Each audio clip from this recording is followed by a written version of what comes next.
Are the police oversharing? Well, you can understand why people are saying that. Good morning, Kay. I don't think I've ever seen such a level of detail released before. There were various ways they could have said that yesterday without completely destroying Nicola's reputation, to be frank.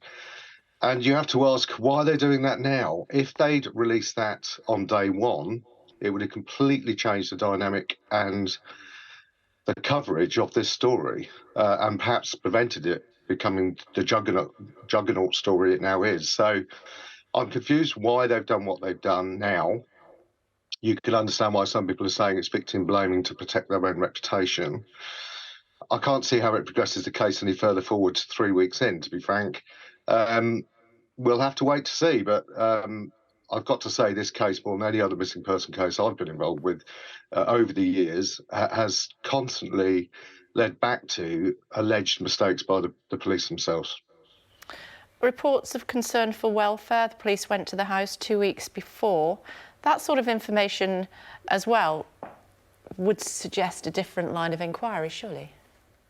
It would, and equally, because it says it was a police car with police and mental health professionals or health professionals, the subtext to that is that this was a mental health car, and clearly this wasn't a domestic abuse scenario or a drunken person scenario. It was a mental health incident which Nicola was suffering. That is crucial, really, and I'm amazed it hasn't been released before. And of course, on February the 3rd in their press conference, they hadn't held many. In that February the 3rd conference, they actually said there were no significant issues involving Nicola's health. So they haven't released it then. I can understand in some ways why. It is completely destroying her reputation. It's a big move to take. But if you're not going to take it at the beginning of the inquiry, why now do it? I don't understand. Yeah, why might they? Do you think it is to protect their reputation?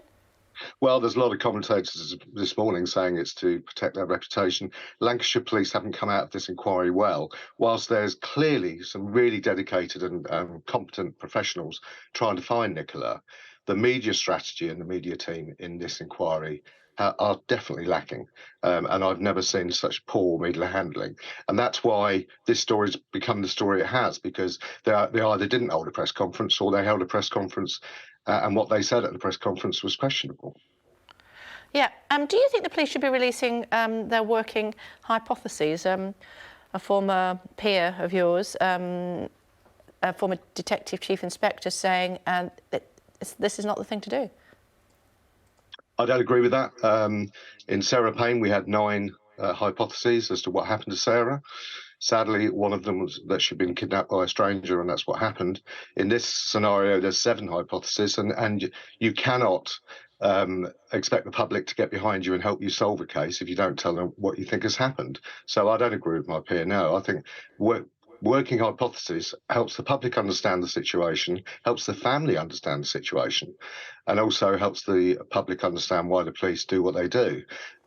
What isn't helpful is when the hypothesis changes 3 weeks in, and arguably this whole story and this whole strategy to find Nicola would have been completely different if we'd known this on day one. Do you have a view on what's happened to her? I haven't actually. I have a completely open mind. Unusually, normally I look at stuff and think, oh, that's what's happened. But I don't know what's happened. I honestly don't know what's happened. If she has gone in the river, she could turn up within another 6 or 7 weeks in the RSC. Hopefully that isn't the case, but I don't know what's happened. The mobile phone still on a Teams call is the thing that keeps coming back to me as to, is there someone else involved in this? It's extremely odd for someone to fall in a river or throw themselves in a river when they're still in the middle of a phone call. So that is the one that keeps confusing me and keeps leading me back to, is there someone else involved? Hopefully one day we'll find out. But I've got to say, Lancashire Police were very critical yesterday of all of the TikTokers and the armchair sleuths who were basically taking up all their time.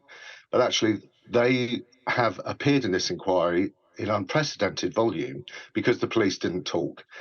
We've gone over a week without a press conference because they're not filling that space. Other people are.